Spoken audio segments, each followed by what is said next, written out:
Okay, Assalamualaikum. So we continue, right? So this one is for rivet number 4, right? So for rivet number 4, let's say, so this is the bracket, and then the location of the rivet number 4 is here, right? So C is a centroid, so M is a moment. So we know that earlier that the moment is in a clockwise direction due to the forces of Py, right, times the distance from point of float to the centroid, so we get a moment. Now for tangential force, which is F4, so F4 represents the tangential force for rivet number 4, right? So this tangential force must be perpendicular to the distance R4.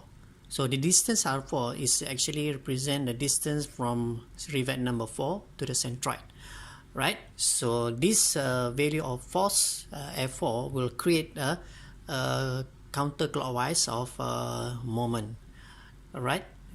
Okay, so this is F4. Now, this is the free body diagram for rivet number 4. Okay, so the forces that we have for rivet number 4, first of all, is direction force in x direction. So we have a px over 4, and then it is to the right. And because here the external force to the left, so the reaction of directional direction force for x is to the right. And then we have reactional shear force Py over 4, and then is directed upward because the forces is downward.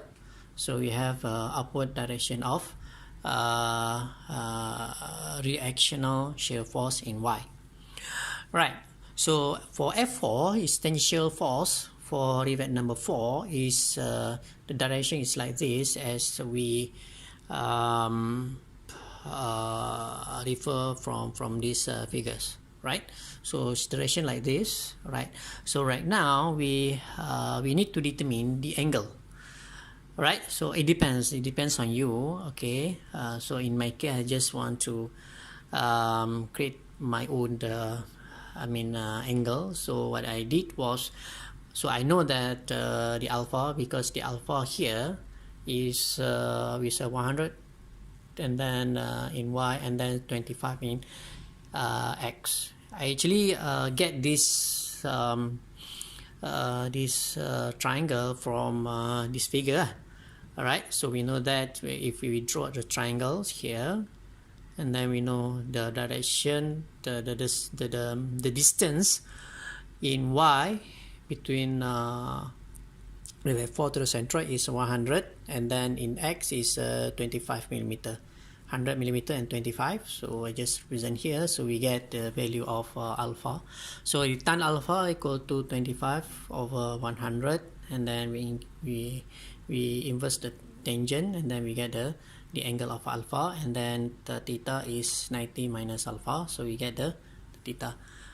Again, the angle is depends on you. This one is just to let you know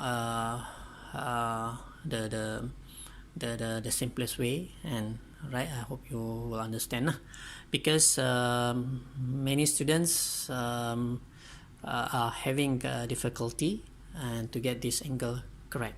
Okay, so that's my experience, okay, based on my previous final examination.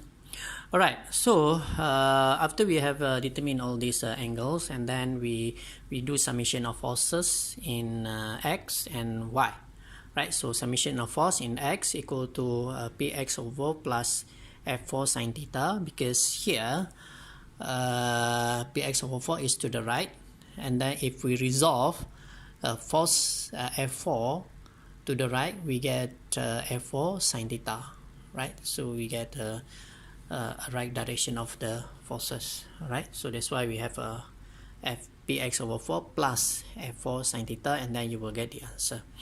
And then after that, summation of force in y, so we have a py over 4 minus f4 cos theta, because here py over 4 is going upward, but if we resolve this force, is going downward, right? So this direction force so is F4 cos theta, right? So we will get the summation of force in Y, right?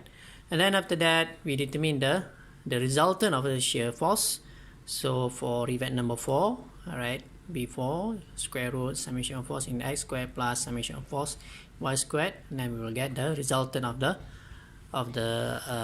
shear force for rivet number 4. Okay, all right. So we will continue to determine which rivet are having the maximum shear force or shear load. Okay, all right. Stay tuned. Okay, Assalamualaikum.